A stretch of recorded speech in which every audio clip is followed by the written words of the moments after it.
But this evening, as I mentioned, is the first in a series of 5 evenings, is it? It should be 5 evenings. Yeah, 5 evenings on ethics. So I'm going to lead a short meditation momentarily. And then after that, Naravira is going to give us a talk to set the scene. And then we'll be having some more activities, which Naravira will be telling us about a bit later. But first, just to get us in the mood, we'll, if we're not already in the mood, we'll do a short meditation, about 20 minutes, of the metta, the development of loving kindness. So, yeah, if you'd like to make yourselves comfortable, get into your meditation posture.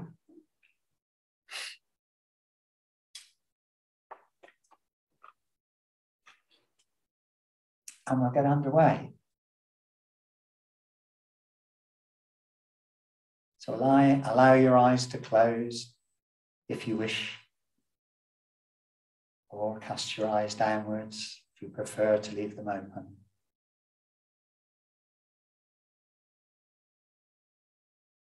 And just gradually orientate yourself, your mind and your body, towards the practice of meditation.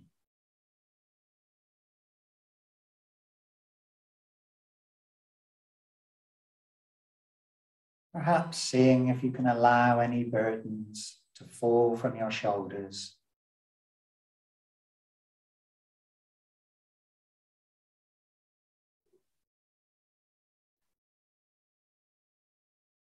And so the only weight you feel is the weight of your body as gravity gently keeps you grounded.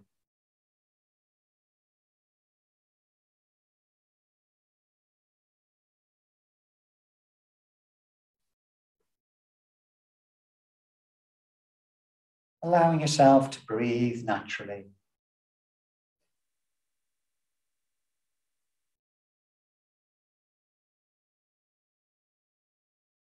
Aiming to be relaxed, but alert in body and in mind.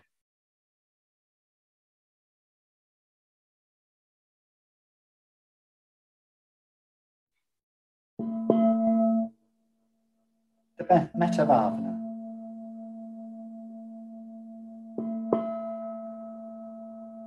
In the first stage, where we bring to mind ourself.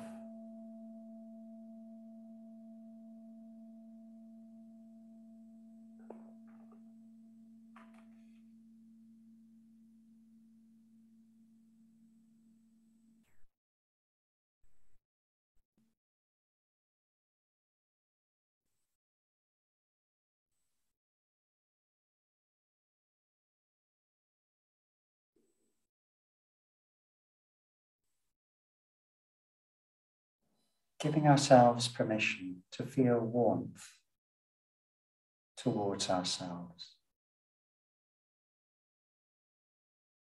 As if we were giving ourselves a hug.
In the second stage, we bring to mind the friend.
And now the neutral person.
And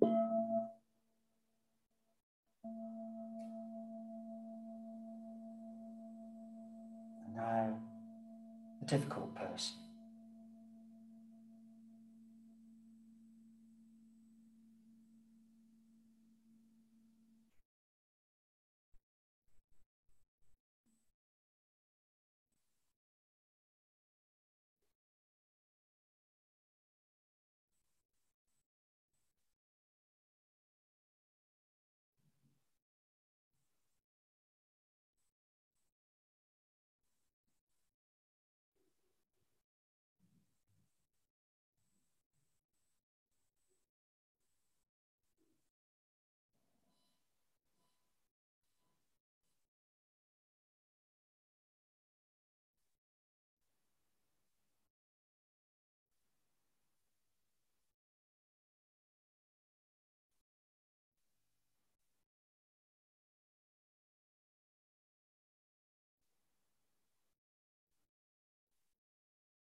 And the final stage, bringing those individuals together and sending out metta to all beings everywhere.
So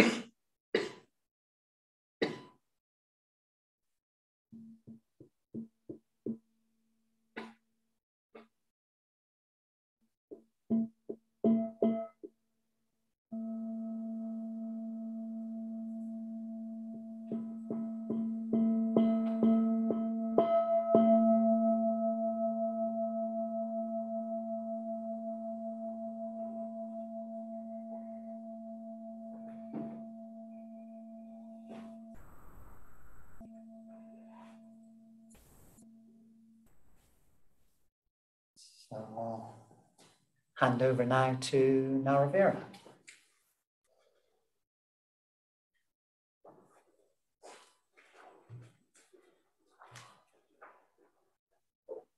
Thanks, Taranita.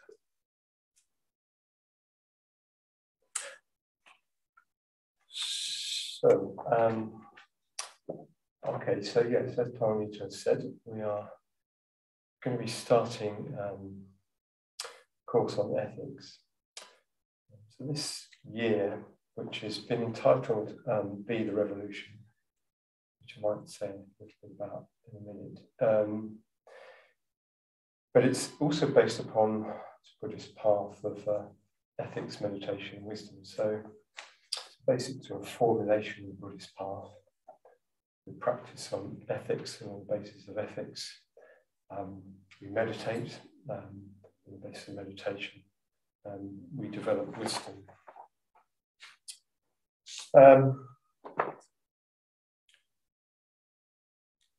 So yes, this course on ethics, we wanted, when we thought about doing this, we wanted to introduce ethics in a practical way, emphasize the practical aspect of that, and think about ways that we could go out exploring our ethical life together.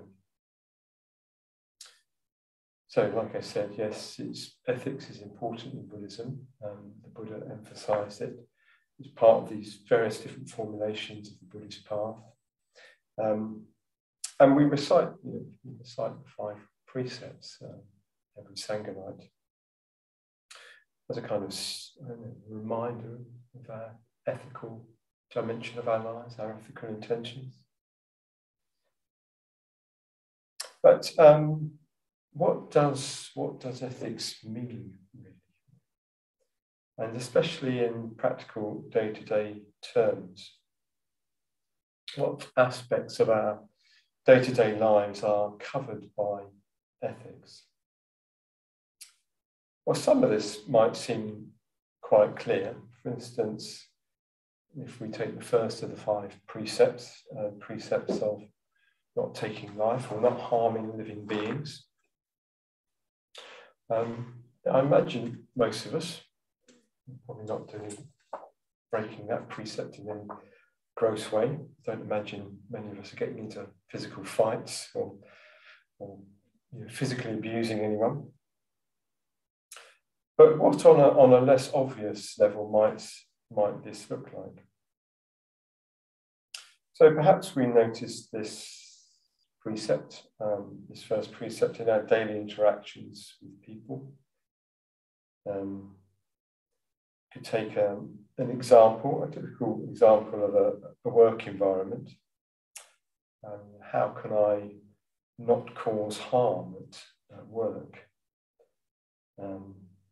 It may be a situation in which I'm not doing any physical harm to anybody, but is it a situation where I can say that I'm not going to cause any psychological harm, say, to anyone? And what would that look like anyway? And that anyone also including ourselves, because in Buddhist ethics and Buddhist practice generally, just as we were seeing, doing with the Metta Bhavana, ourselves is included within that and considered important, because a lot stems from ourselves and stems from our state of mind and its reflection then out into the world and how it affects other people.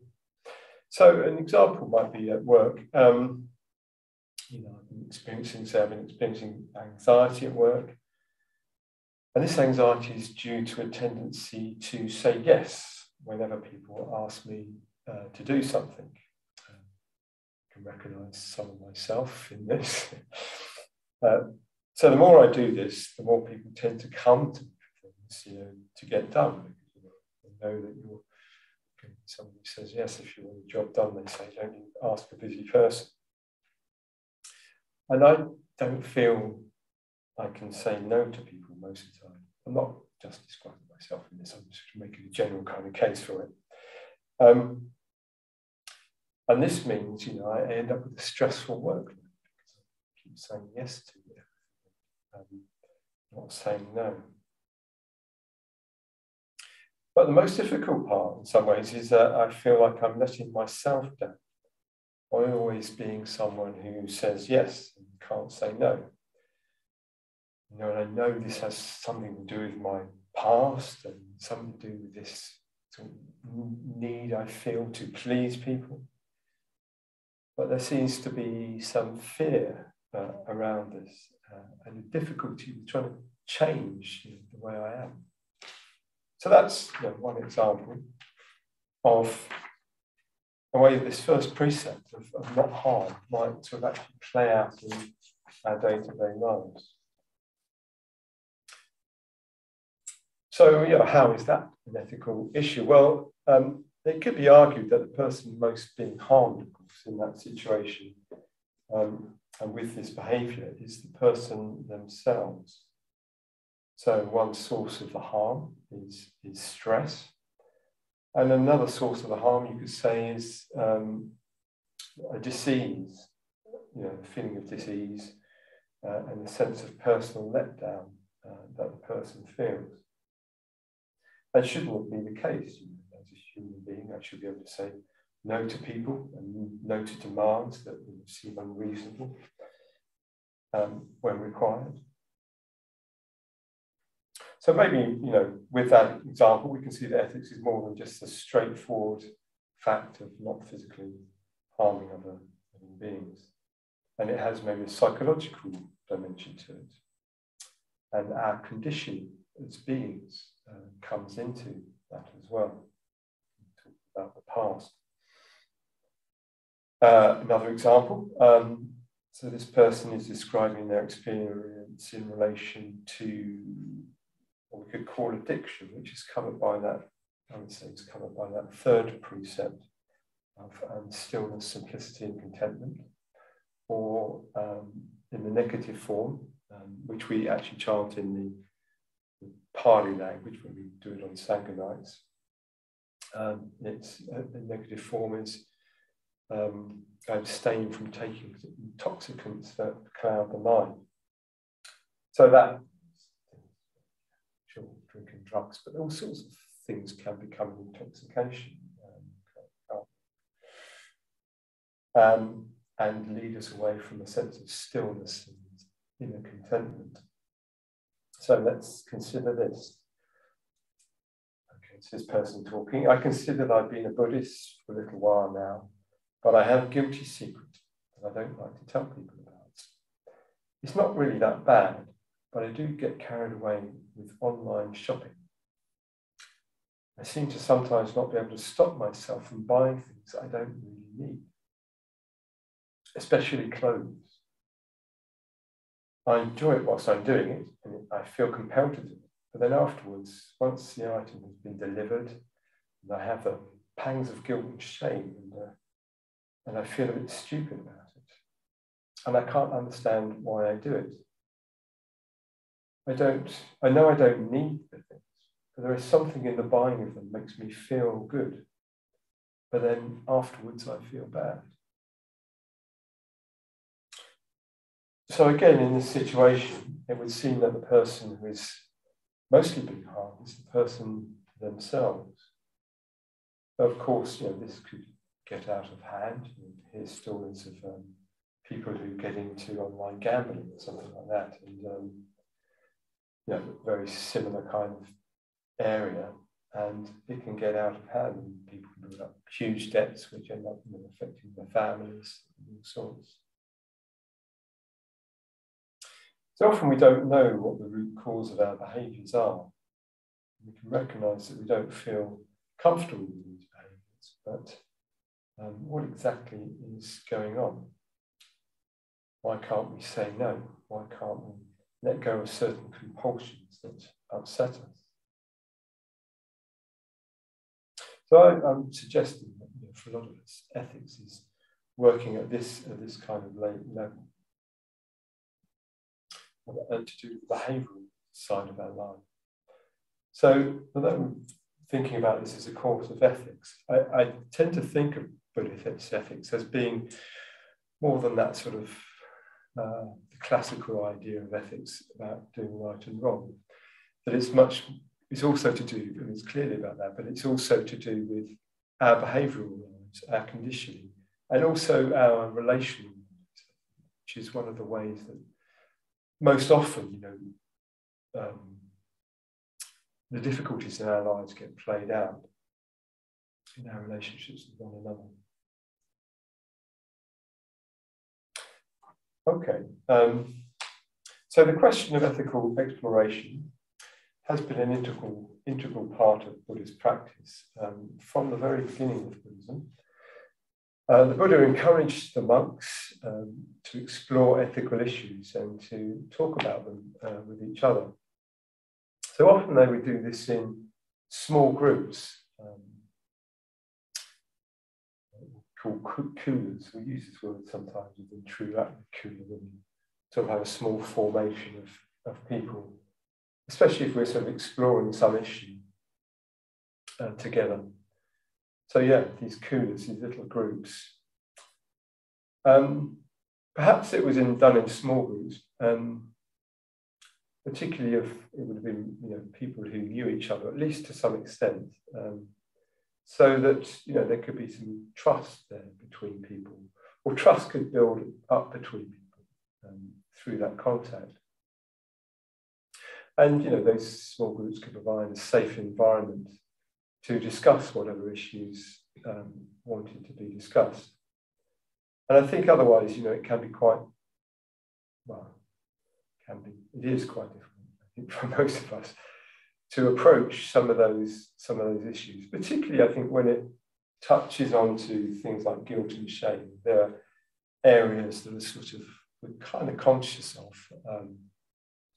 I know in my life I've struggled a lot with the complex of shame,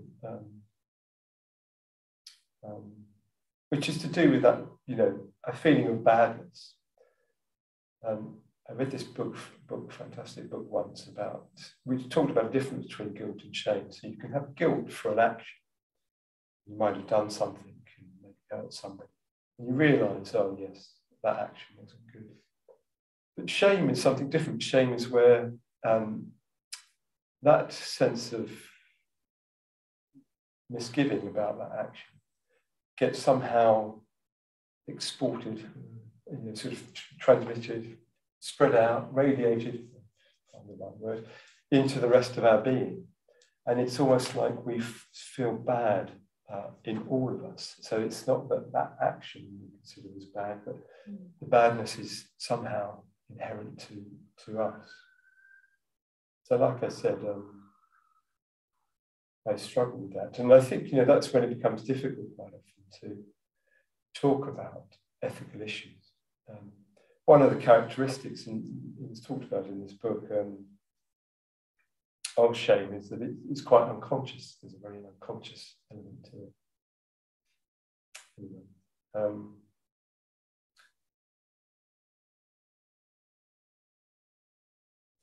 Yes, and perhaps even more in a small group environment, it's a good place to explore these things. One-to-one, that can work really well as well with somebody that we know quite closely. But also what can happen in a one-to-one relationship, I think, is that, some of my closest friends, they tend to share the same kind of mental blind spots or ethical blind spots that I do. Funny, isn't it? Yeah. Well, they can, not all like that. So, in a small group environment, there's enough, perhaps, there's enough that we can get to know each other, feel some trust, building. But at the same time, we get various different perspectives. And lots of you will be familiar with that sort of small group environment from if you've had any kind of length of experience with Triratna, because we often do that. We do that on Sankar nights and on retreats. We go into small groups, but also we meet in small groups. We have study groups in small groups. We have things called chapters if you're ordained. Most of us will meet weekly or so in chapter, and kind of go into these kinds of important issues for each other, and mitras too. So this is kind of what I'm going to propose what we embark on over the next 5 weeks. So I'm going to say a little bit more about that. So rather than me or someone else standing up here pontificating about ethics, the benefits of it, which is good as I'm sure that will be. We're going to try and go into it in a practical way.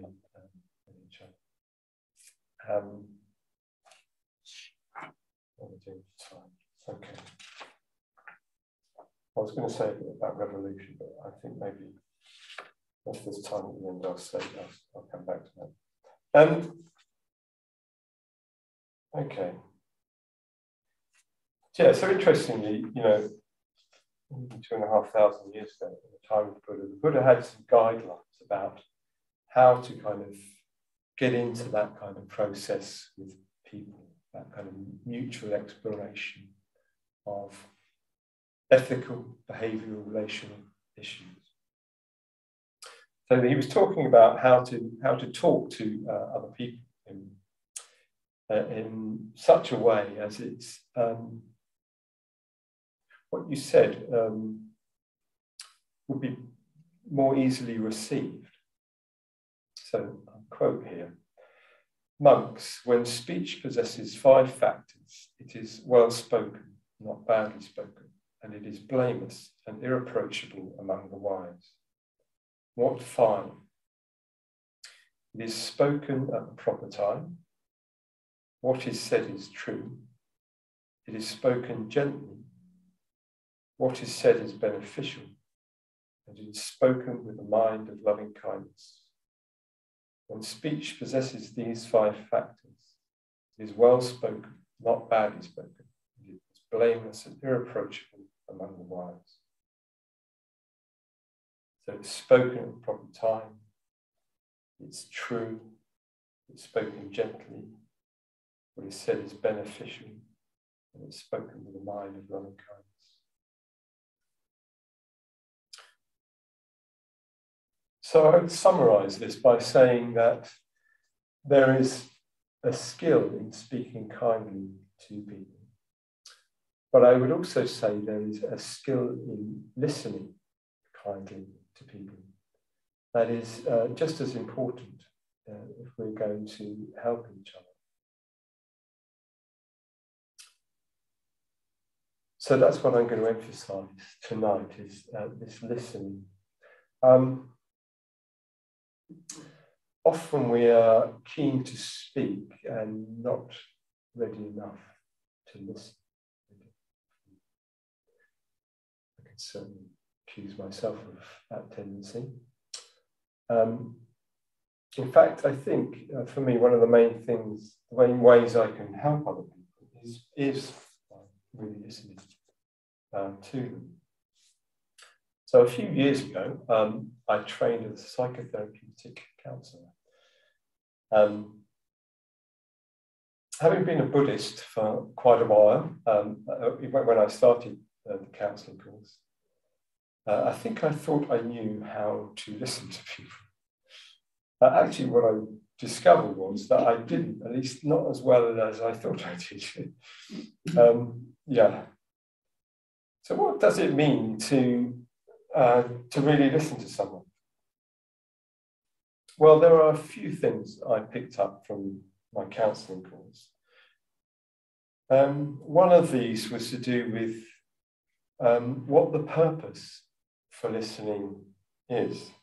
Why do we really listen to people? Do we do this for ourselves, or do we do it for them? And sure, there are plenty of contexts in which we'd be listening for ourselves, our desire to learn, get information, etc. But in the context of friendship, the emphasis is surely for the benefit of the other person. Or if we're listening to each other, the mutual benefit of the people concerned. So the first thing you learn in counselling training is to listen, to really listen. They call it in counselling, they call it active listening. So you may be relieved that I'm not going to embark us on a counselling training course, but there are a couple of things that I thought I could introduce to us to help us if we're going to go into this small group exploration of ethics together.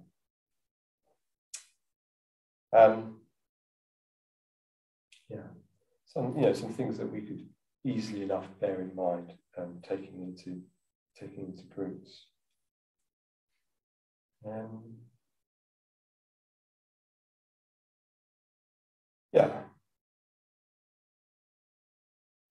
In fact, many of you, of course, may already be aware of these, either kind of consciously or unconsciously. You practice Buddhism and you practice the better path, and you tend to become more receptive to other people and more kind of aware and present to other people.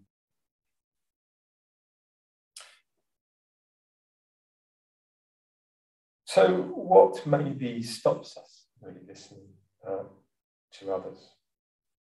And in fact, even perhaps that could be applied to listening to ourselves as well. Well, the first thing that struck me in the counselling training was, and I think this is the first thing they said on that counselling course, that a counsellor is not somebody who gives advice. And I was quite surprised by this. I thought that's what a counsellor was, it was somebody who sorted your problems out by telling you what to do. But that was like the first thing, and it took me a while to kind of get my head around that. So why wouldn't a counsellor be somebody who gives advice?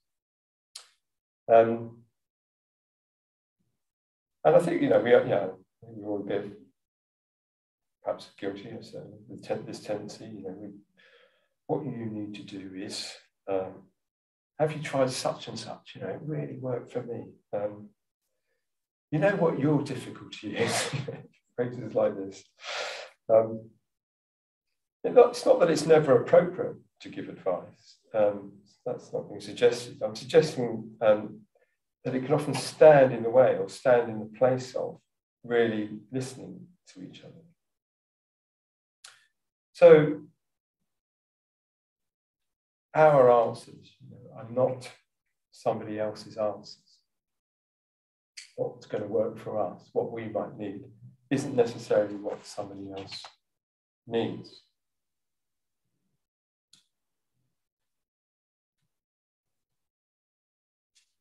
So what I learned, and what I would argue is what helped me certainly in the listening situation, is being with the other person in a way that allows them to unfold what is at issue for them. Allows them to unfold what's at issue for them. But they are able to come to something in themselves and see something for themselves. And then our role in relationship to that, allowing that person to unfold something for themselves, is to facilitate that. And this is mainly simply by listening, but not simply listening in a sort of just taking the words in a slightly switched off way, but in an active way. And this phrase, active listening, is where that comes from. And I realised in my own Buddhist language that it was about being present, to the other person. So the Buddha included amongst his categories of awareness, awareness of others as being important. And to be truly aware of another, we have to be aware of them as them, just as we are aware of anything. We're not really aware of something until we're aware of it in itself, of itself, as it is. From simple objects to the natural world, to each other. So Carl Rogers, some of you might have heard of Carl Rogers, he's one of the great sort of figures in the world of psychotherapy. And he referred to this as the as-if quality. So he said to sense the person's private world as if it were your own, but without ever losing the as-if quality. So to sense the person's private world as if it were your own, but without ever losing that as-if quality. So it's almost like by really listening to somebody, you can almost feel into that person's world, into that person's life, as if their experience was ours. But really, there's a clear recognition that it's not, because that's the person's experience. We can never really have the experience of another person. And this is what he said is the basis of everything. So this means, practicing that listening, but also letting people know that we're there and attentive. So this is the first thing that I suggest we bear in mind. This active listening. And the second thing that I'm going to mention is another quality which we could call mirroring. And we're going to, after the tea break, once I've stopped talking, we're going to have a tea break, and then we're going to come back and we're going to, Taranita and I are going to do a little bit of role modeling on this, and then we're going to do a little bit of practice, if you're up for it, with each other in pairs. So yes, the second quality I wanted to introduce, I'm calling mirroring. So in Buddhism, we have something called the Manual of the Five Buddhas, and often on Sangha nights, one year we did I think we've done it more than once actually.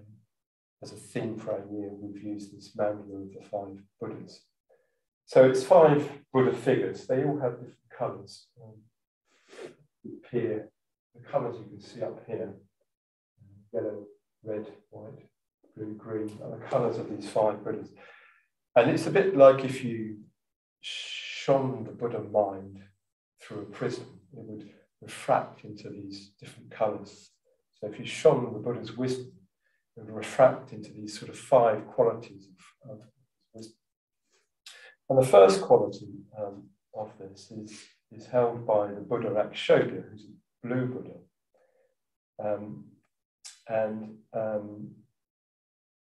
That wisdom is called the mirror-like wisdom, the wisdom of Akshoga. And it's mirror-like because, well, what does a mirror do? A mirror reflects back, and it reflects back in a very clean, clear way. There's lots of interesting qualities of the mirror that such a good image for this aspect of the Buddha's wisdom. Because not only does it reflect back in a true way, we'll forget for the moment that things are the other way around in the mirror, but it also reflects back in a clean way. Nothing sticks to the mirror. So yeah, it's very clean and it's very clear. And you could say it's embodied by the teachings of mindfulness. We develop this ability of this engendering of the quality of mindfulness is like starting to embody some of that clarity of the mirror. And from that place, from that clear mirroring, we can start to see ourselves more clearly, other people more clearly, to be a mirror for other people, but also for the world as well. The world becomes clearer in that mirror. And the other thing is, the mirror a true mirror doesn't distort. So its image is true. So it has that quality of truth about it as well. So this aspect of awareness is hugely important, I think. And in some ways, it's the basis of all the other wisdoms in some ways. Okay, so yeah, how does that come back to our listening situation? So in a listening situation, it can be of great benefit if we are able to reflect back what we hear. So if we are the one who's trying to explore something within ourselves, like one of those issues talked about earlier, those examples, if others around us are able to reflect back our words to us, it helps us to hear ourselves and to test our words against experience. So, yeah, and this skill is used in all schools of counselling and therapy, this basic skill of reflection. So what does that look like? Okay, so how are you, Naravira? I'm feeling a bit low recently. I'm not sure why. The other person, so you've been feeling a bit low recently. Yeah, it started last week after I came back from seeing a friend. Hearing that. Was there something that happened when you saw your friend? The person asked. Well, actually, yes. She said something that made me question myself. She said that I was not being very supportive. The other person. She said you were not being supportive. How did that make you feel? Well, I felt upset because I didn't feel that it was true, etc. So perhaps you can get the idea. Okay. So, yes, these two qualities that we can maybe bear in mind. What I don't want you to do now is to go away and think, I must do it.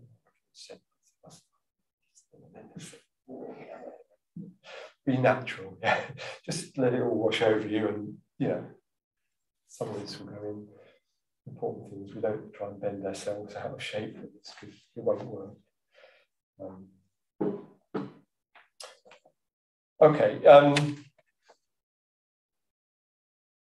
Yeah, so these are a couple of ideas. So if we're up for doing this, we don't have to. I don't want us to do, well, I think it's a general thing in the Buddhist Center. Don't do anything you don't feel comfortable with doing. At the same time, it is a bit of an experiment. Some of us may be familiar with doing this sort of thing. And also, what we might choose to talk about. It's really important that we feel comfortable if we do want to explore something in that small group way. That it's something that we feel okay about opening up. So I'm just going to assume, and I'm sure it's true, you're all adults, so you can make these decisions for yourself. You're not going to perhaps rush in there with something very traumatic that happened in your childhood. Just decide what might be an issue that you want to explore. It could be something directly related to ethics.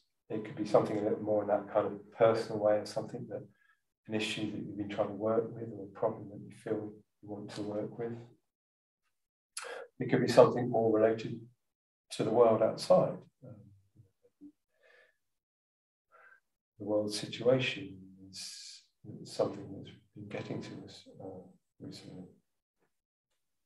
So, it's about, there are no right and wrongs in this about what you choose to explore. And there's no judgment about it either. So, you know, being that for each other, and you know, respecting each other in that respect about what we might want to explore, what we might want to talk about. No issue is too small, and in some ways, no issue is too great. But just, you know, remember to check in with yourself if it's okay to be doing this. You know, not feeling any pressure to conform just because, you know, the person next to you just spilled the beans about all the workings of their inner life. Doesn't mean you have to, you know, do the same thing or anything like that. Okay, and like I said, we're not going to actually do this week. So we're going to start with these groups next week. Yeah. A few little other caveats. Probably this goes without saying. If we're going to do something like this in small groups, a bit of exploration, there's an issue around confidentiality. I'm sure you guys kind of know that stuff, that, you know, somebody's sharing something that's quite important to them, that we just try and keep that to ourselves. If somebody is sharing something or you feel that you can't keep it to yourself, then it's all right to say that.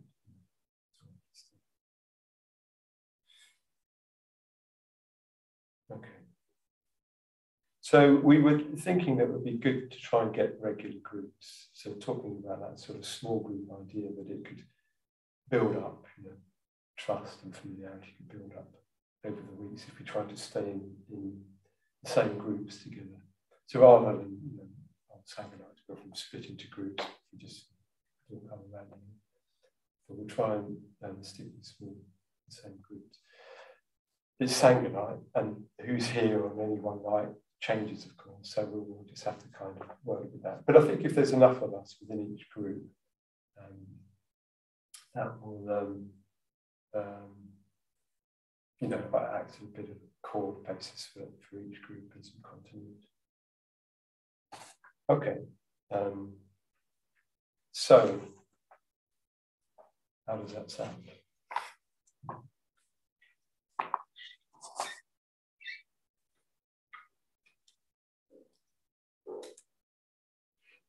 Very exciting. Very exciting. Is that you, Ali, or That's me? That's you. Okay. Any views online about or questions? Not yet. Okay. Yeah.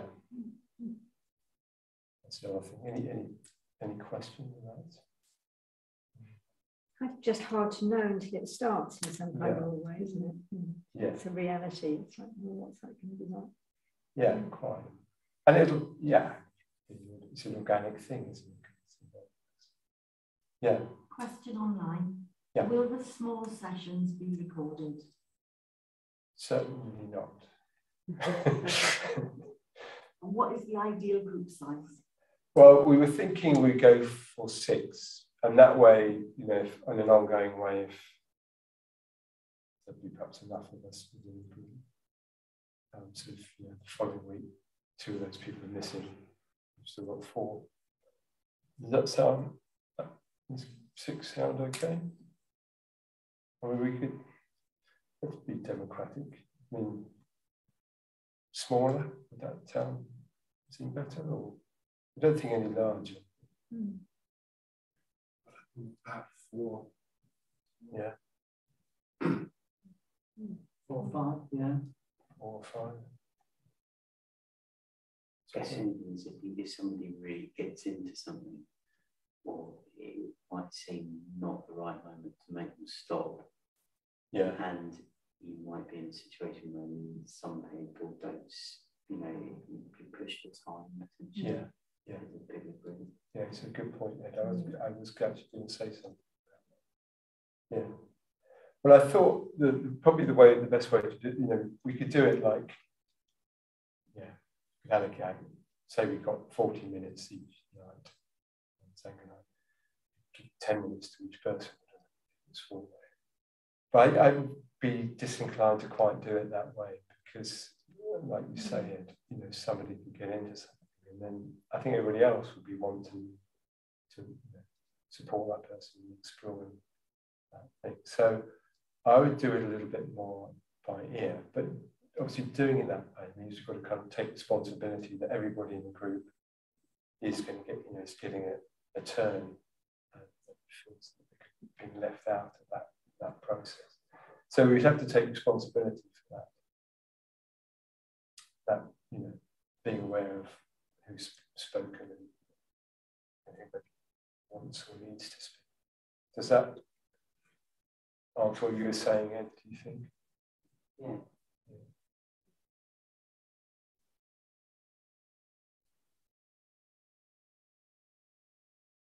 Yeah, I thought. I think the smaller groups are a good Yeah. call. Four. Yeah. Yeah. Okay. Is there any other feelings on that? Why don't we go smaller then? Our only concern in time, the team knows we just weren't sure quite how the numbers are going to work out each week. But, yeah. Okay.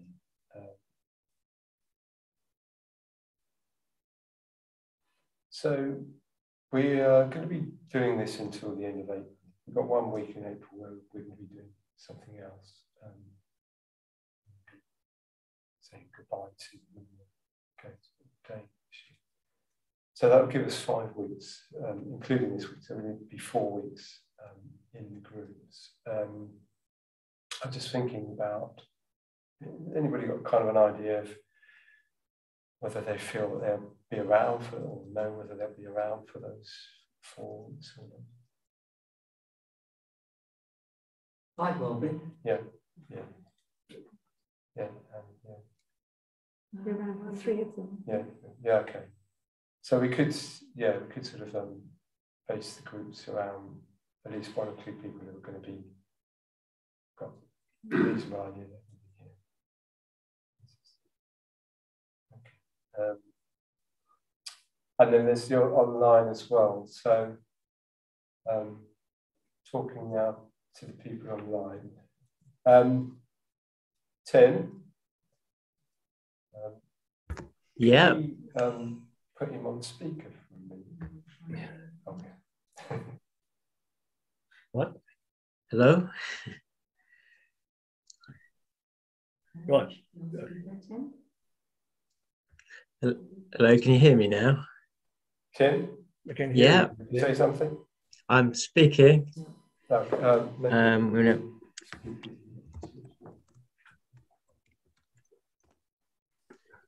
Yeah. Try again. Hello?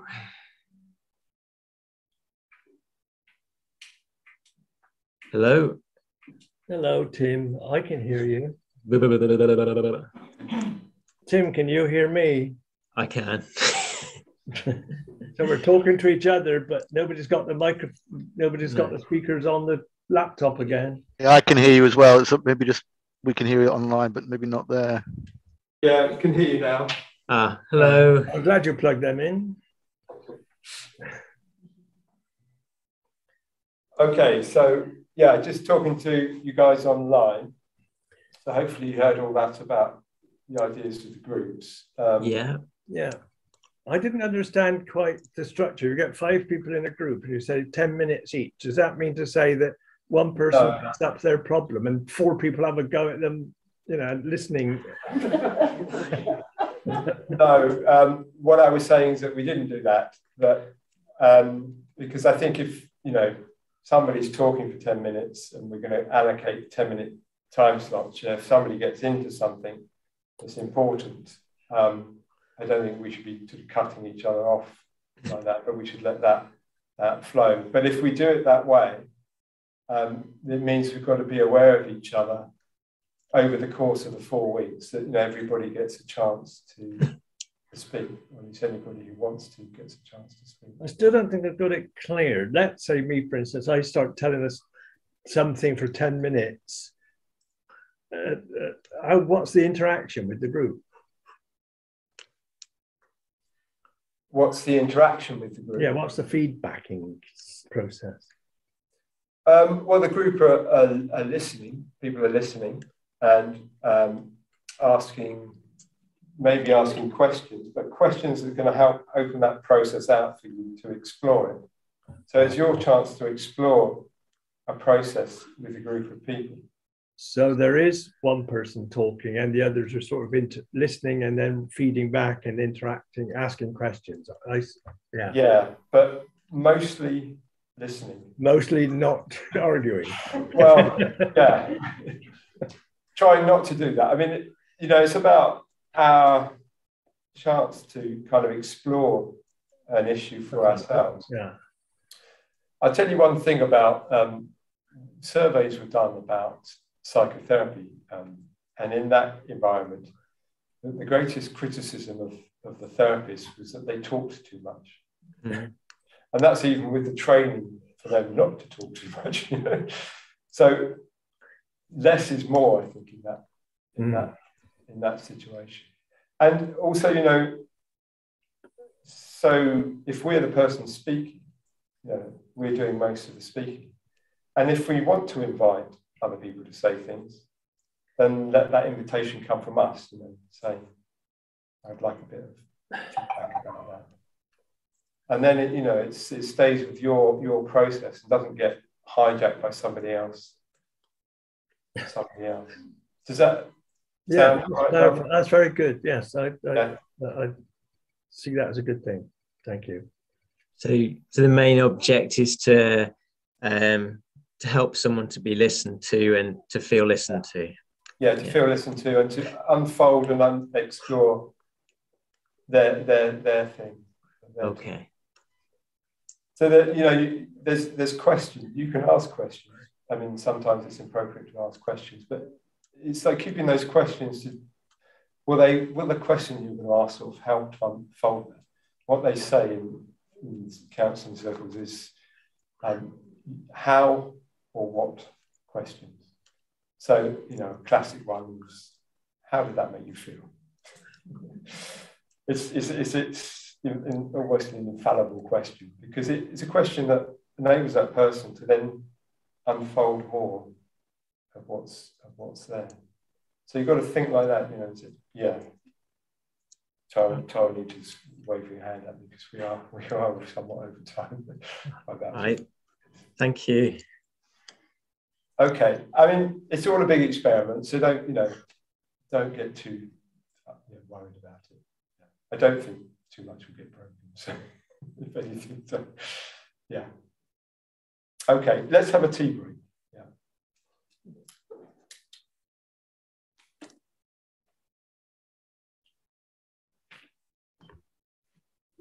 Hi everyone. And Naravira suggested one thing that we could talk about during our tea break was how does it feel to be really listened to, and how does it feel when we don't feel listened to? I'm going to go and get a cup of tea, see anyone who fancies having a chat. Yeah, I'm going to do a demo, but maybe because of time we might skip that.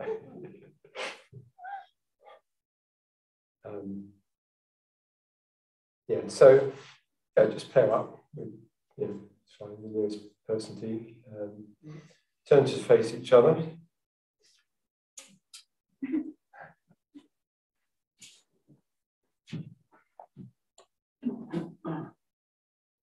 Sorry, I haven't heard any instruction. We missed it. I'm going to ask how long.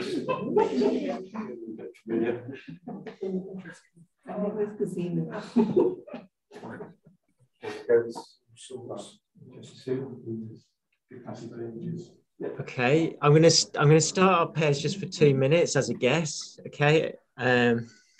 So how many of us are there? 1, 2, 3. What's the topic?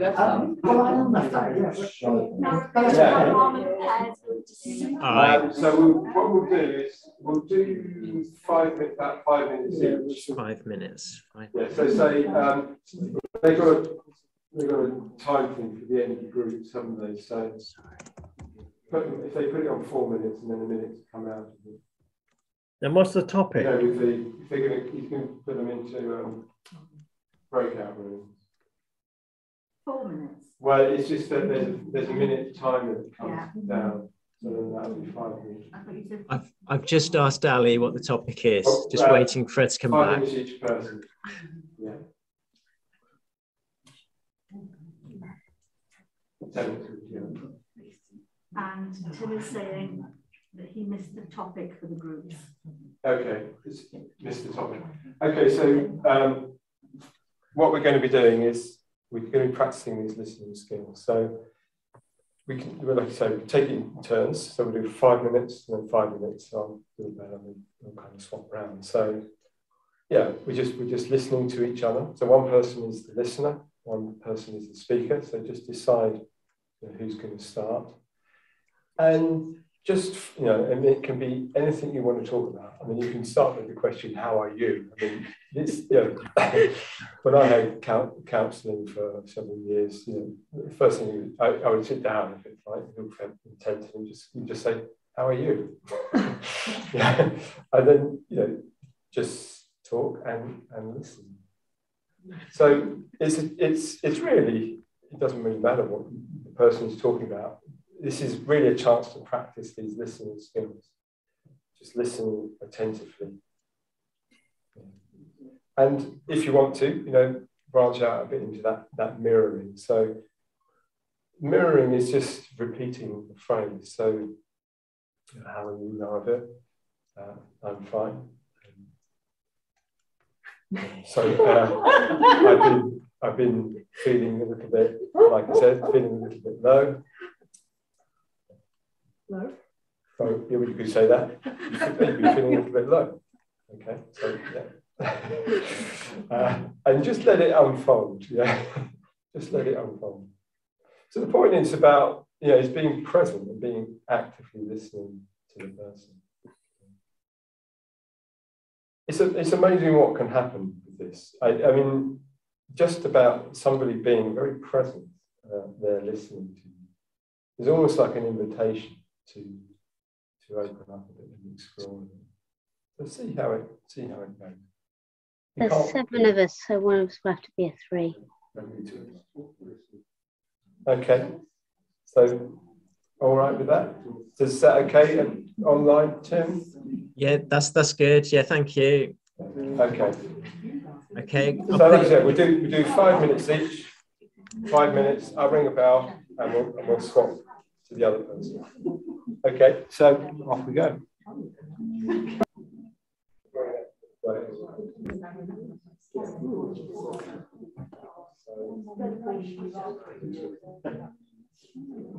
How are we doing online? So I hope you found your way with that and found it useful.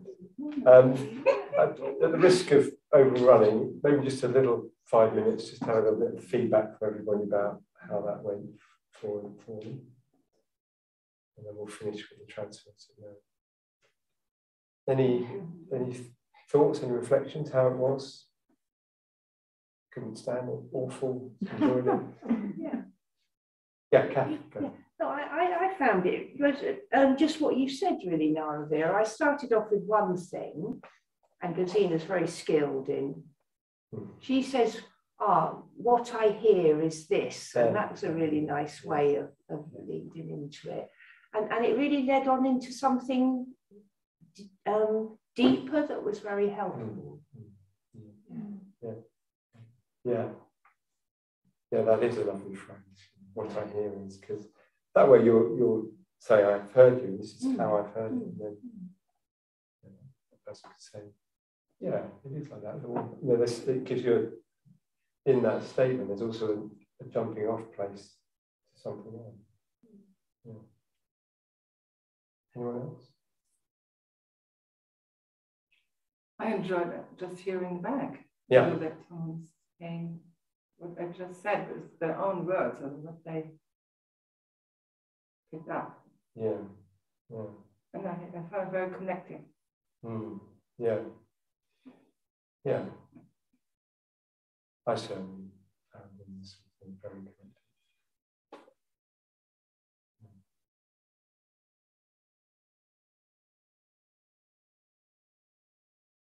Anyone else?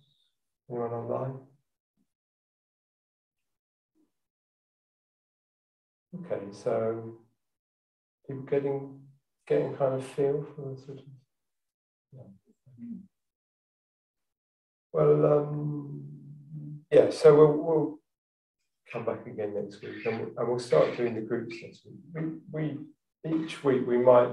I'm thinking that we might do a little at the beginning of each week. We'll meditate, give us nice and kind of settled in a good frame of mind to do this. And I might introduce another little thing here and there, just to